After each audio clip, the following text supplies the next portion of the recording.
Good day and welcome back to Larrikin Japan. So today I'd like to talk about retiring in Japan. Not so much as a foreigner, but for Japanese people, how they go about retiring in Japan. So there's six parts I want to talk about. So the first part, number one, retirement age. Number two, the Japanese pension system. Number three, working part-time.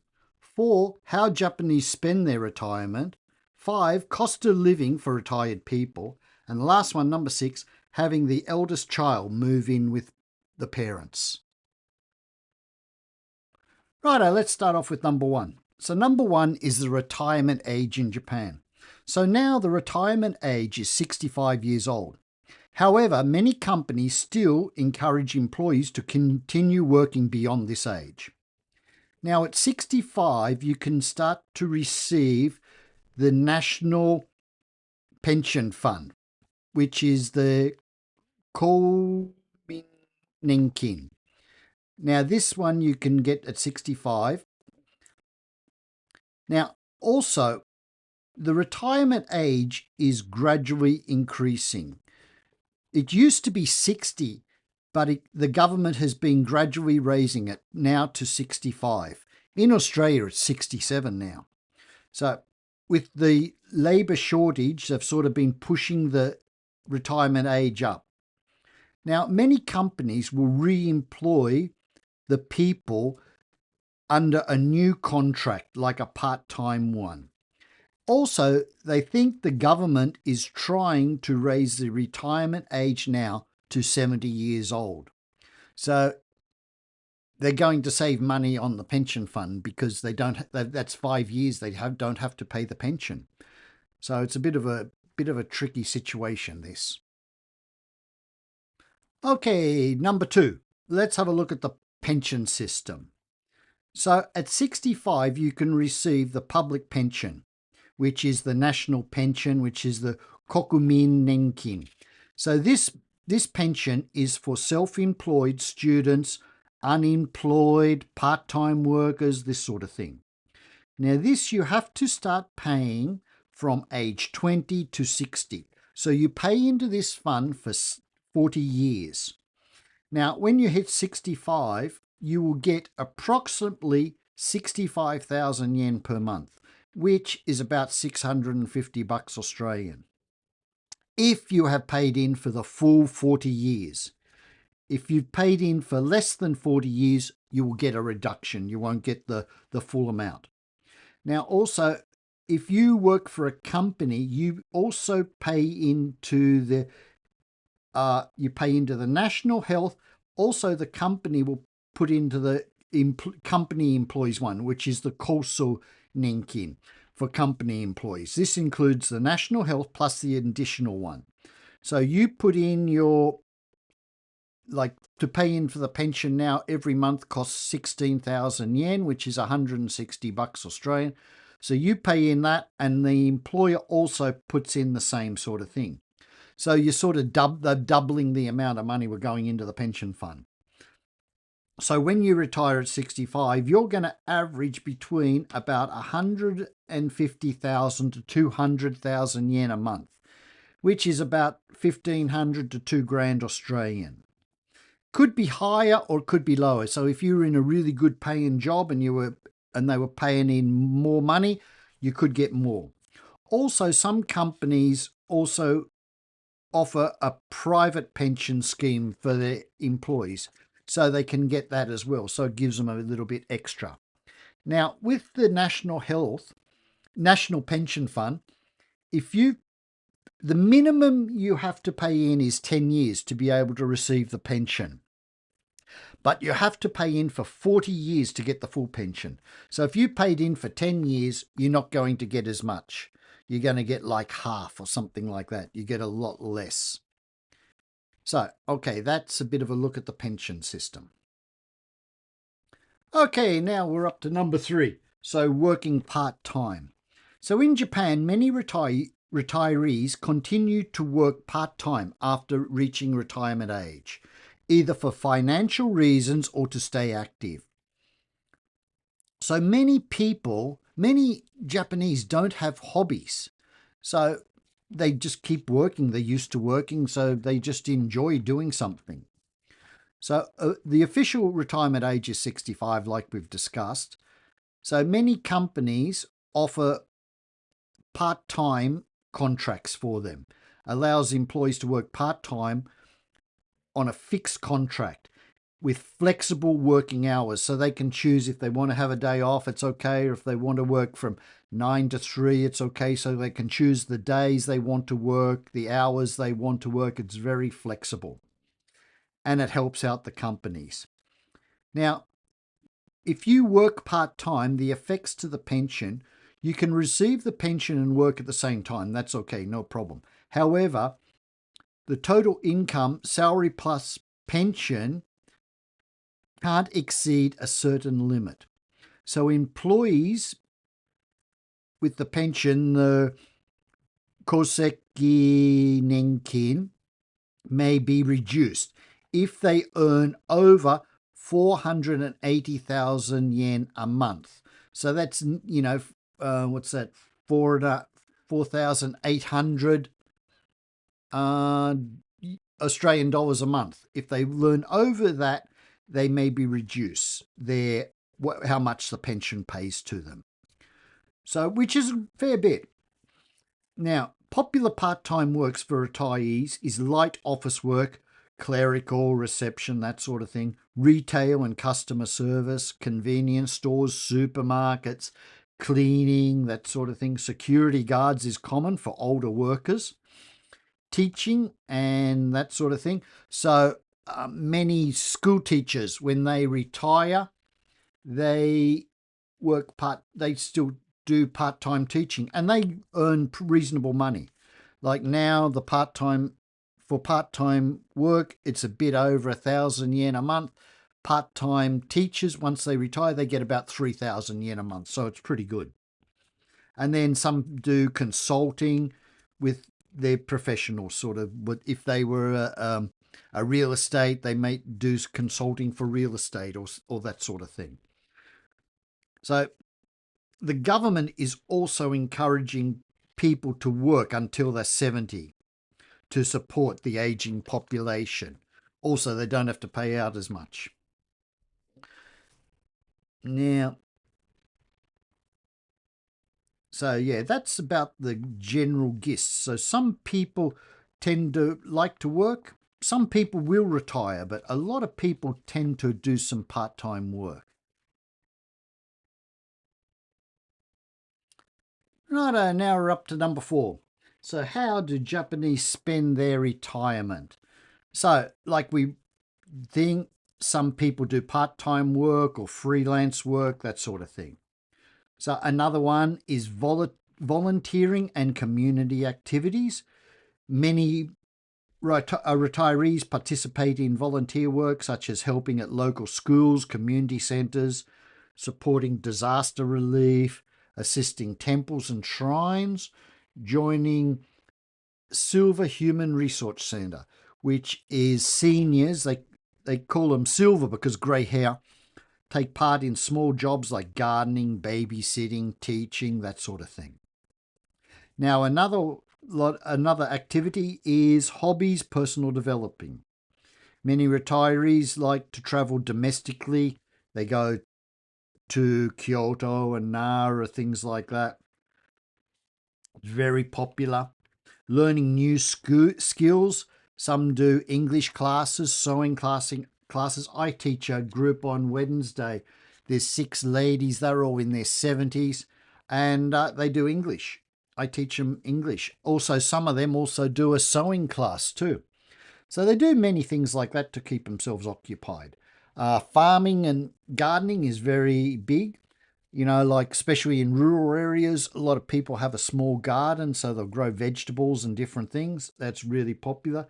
Some like to do tea ceremonies, flower arranging, and like traditional Japanese things, playing the koto and different things like that. Then we've got another one, health and fitness.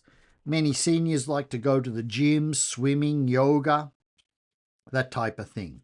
Walking, hiking, cycling are also be quite popular in rural areas.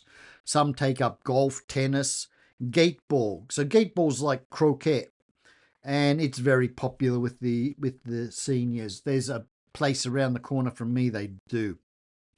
Now another lot is spending time with family and socializing.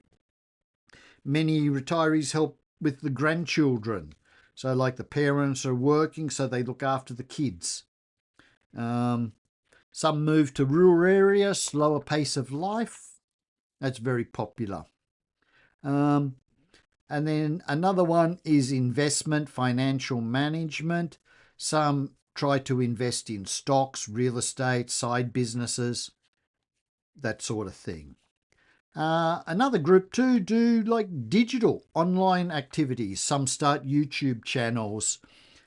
Some learn different things about using, like if they do photography, they'll learn how to edit their photos and that sort of thing. Some do games and all this sort of stuff. And then the last one is sort of religious some things. Some people go to the Buddhist temples and that sort of thing, do Shinto pilgrimages, and so they do some of that sort of thing. Okay, let's move on to number 5. So number 5 is cost of living for retirees. So in general, location is important. So if they live in Tokyo or Osaka, it's going to be more expensive than they live in rural areas. Also, it's going to be more expensive if they rent a place or if they own a place. So if they own a place, it's going to be a lot cheaper. So this is a bit of a breakdown. Now, these are for people who are renting, not who don't own their own house. So monthly expenses for a retired couple for a modest lifestyle is usually around 200 to 300,000. So $2,000 to $3,000 a month. For a comfortable lifestyle, would be about 3,000 to 4,000 Australian. So about 300,000 to 400,000. For a single retiree, it's typically about 120 to 200. So about $1,200 to $2,000 a month.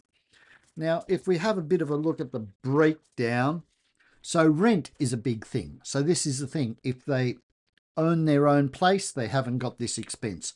So if renting, it's usually between about 50,000 to 150,000. So $500 to $1,500 a month. So that's a big chunk of it. Food is usually about 40 to 70,000. This would be for couples, this one. Utilities, internet, about 15,000 to 25,000. So $150 to $250 a month. Health insurance and medical is about the same, about 15,000 to 30,000, so about 150 to 300 bucks a month. Transportation, $100 to $200. Entertainment, same, about $200 to $400, and clothing, and that is how much they send. So, that gives you your total. So the cost of living is a big thing. Now, I was talking to my class the other day about, cost of living, and they were saying the biggest expense they've got at the moment is food. Food has gone up a lot over the last few years. It's getting quite expensive. At the moment, there's a rice shortage. It should come back to normal maybe next year. But at the moment, before you could buy a 10-kilo bag of rice for about 4,000 yen. Now it's about 8,000 yen. It's about double the price because there's a shortage. They haven't got that much. But I was talking to a mate. He's sort of a bit clued up on this. And he reckons within the next year or so, the price should come back to normal. So that is that's probably the main thing they're worried about. The older people now is the price of food. It's just getting very costly. Righto, let's get on to the last one now, the number 6. So this one is the eldest child moving in to support the retired parents. So this is sort of really common in rural areas. You know, it's a traditional sort of practice where the eldest son takes care of the aging parents, including moving in with them, sharing living expenses. While it is customary, it is decreasing, especially in cities. In rural areas, the houses are usually bigger, so they can take two families quite easy. Like my in-laws, my father-in-law, his parents used to have the house, and when he got married, his wife moved him with him, my mother-in-law, and then they had the kids there. They looked after them. So when they move in, they take over a lot of the bills. So like electricity and food, and they start paying all those sort of things. So the parents don't have to. And then probably, I don't know, 20, 26, 27 years ago, my wife's eldest sister, there's only the two sisters. So she moved in there with her family and they sort of took over. So they sort of live there now. They've lived there for so long. So they didn't have to buy the house. They get the house for free sort of thing, and they pay all the bills. So it makes it easy, like financial support sort of thing. If renting a place, they would pay the rent. Well, see there with my in-laws, they don't have to pay the rent because they own it. But maintenance and things like that, they would pay all the electricity sort of thing. And they can help with them, like cooking meals, and if they have to go to the hospital, they can drive them to the hospital and different things like that. So that is a big thing why that happens. And like when their kids were young, they used to look after them, sort of babysit them while they were working and that sort of thing. So they got, so it makes it a lot easier. So that is a big thing in the country. In the city, maybe not so much. I think the houses aren't as big and that sort of thing, and a lot of people buy their own houses. But out here in rural Japan, a lot of children move in with their parents.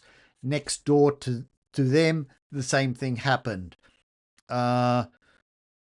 His wife passed away a couple of years ago. He was just there by himself. So the eldest daughter, she moved in with the husband to look after him. It's a really big house, so they live there now. So this is a big thing. It just helps support them. They don't have to pay as much money. So their pension lasts a lot. Their pension money is enough. So anyway, that's sort of a bit on how they retire in Japan and what sort of happens with the different things. So, like, the retirement age, the pension system. Pension system's quite complicated to work out. Many still work part-time because they don't have anything else to do and it gives them something to do. Like the father-in-law, he worked part-time till he was 80. He's about 84 or 85 now.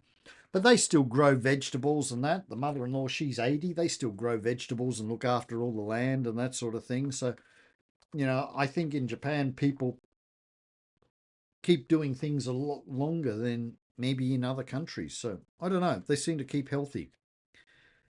So anyway, that's a bit of a look at retiring in Japan, how Japanese people retired. So if you liked the video, if you could please like and subscribe to the channel, I'd really appreciate it. I've finally hit 5,000 subscribers, so I'm really happy to everyone who has subscribed to the channel. I really appreciate it. Anyway, that's it for now. Until next time, have a good one.